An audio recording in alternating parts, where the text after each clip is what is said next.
Skigzarek, Skigdam joke.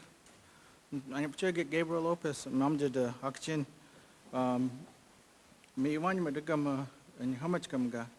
My mark to Masi Sapintat, Mandi Haichuk Iam, my Haichu by Agma Skigwag of Chip and Kim. I can say my name is Gabriel Lopez, and I say good morning. It's still morning back home. And good afternoon. I am currently the Vice Chairman of the Auction Indian Community.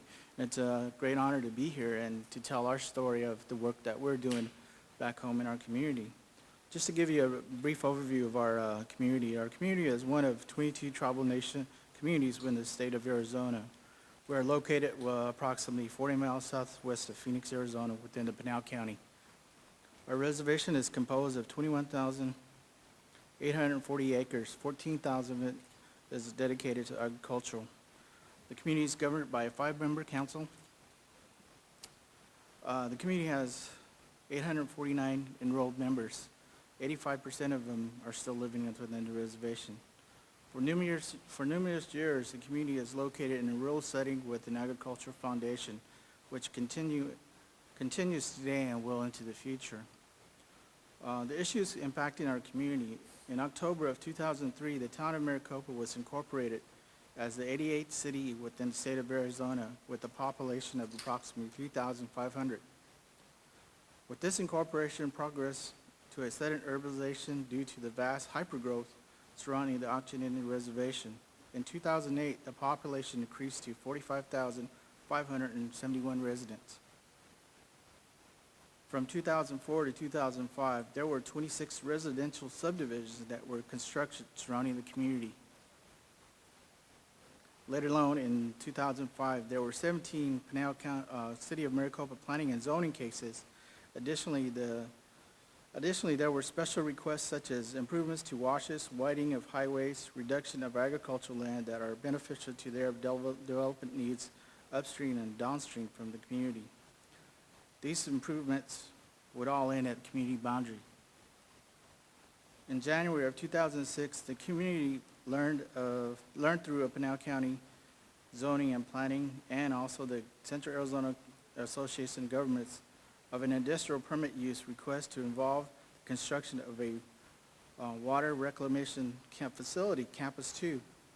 The community was not against the construction of the campus, but was opposed to discharge of effluent water within the tributaries, the Wico Wash, Santa Cruz Canal, which flowed through the Auction Indian Reservation.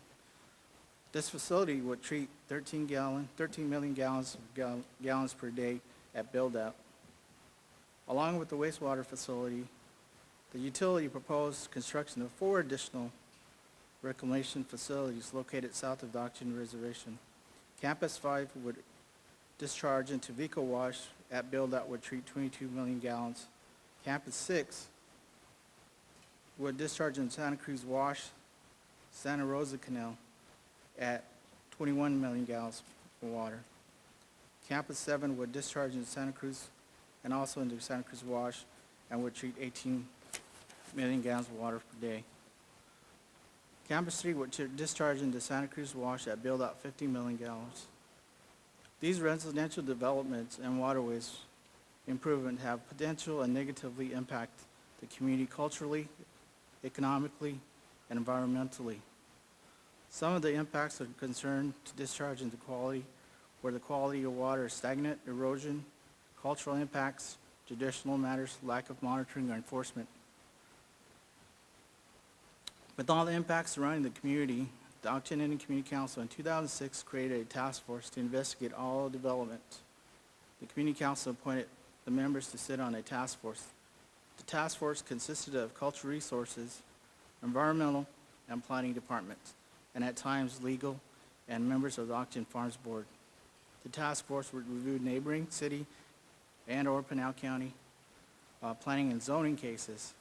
After review of these cases, the task force would provide recommendations to the council for final decision.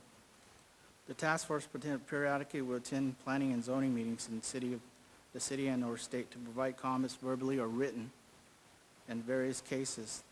The task force's goal is to protect and preserve the community's resources. Now, the city, county, and state private companies coordinate and communicate with the community of potential impacts. The State of Arizona Department of Environmental Quality has recently changed their surface water quality standards to eliminate all new discharges into washes that transect into the community. The private utility company that proposed to discharge effluent water into our washes didn't. A MOU was signed, and now has become a friend of the community. Now the city council and its community council meet on a quarterly basis to discuss upcoming projects and developments surrounding the community. I know it's a short and brief presentation, and a lot of times what happens on a quarterly basis, we meet with the Maricopa City Council and our tribal council to discuss developments that may occur. A lot of times we have to go into MOUs because of all the developments that's occurring around our community. We have to think about, as this young lady said, about burial agreements. Because it's, what we say is, because we have boundaries, but it's the boundaries that are put up by the federal government, but they don't understand about the ancestral lands, which goes beyond our boundaries. Several years ago, about 2 years ago, Quest was running a fiber optic line from one community to another. It so happens that we have understanding with the city that our cultural resources have monitoring individuals that stay and monitor there. But on that day, the two that were monitoring this trench had to go to training.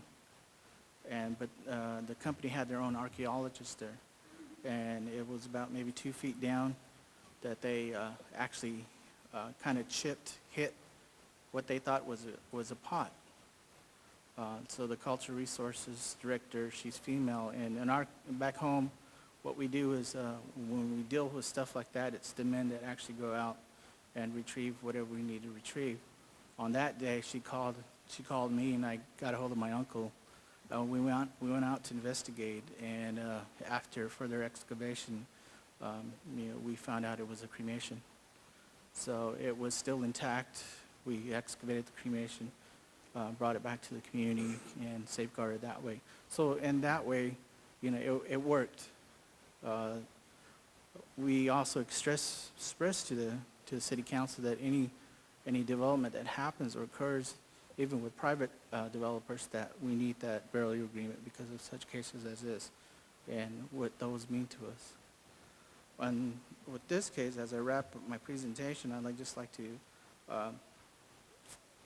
give a quote as one of the elders had said at one of the hearings, is that, we value the washes like Vico to wash, which means great-grandfather to us. It's because it gives the beginning of our ancestors to provide water when it rains for our crops, for their survival. That's what got us here, and that's who we are today. So, thank you.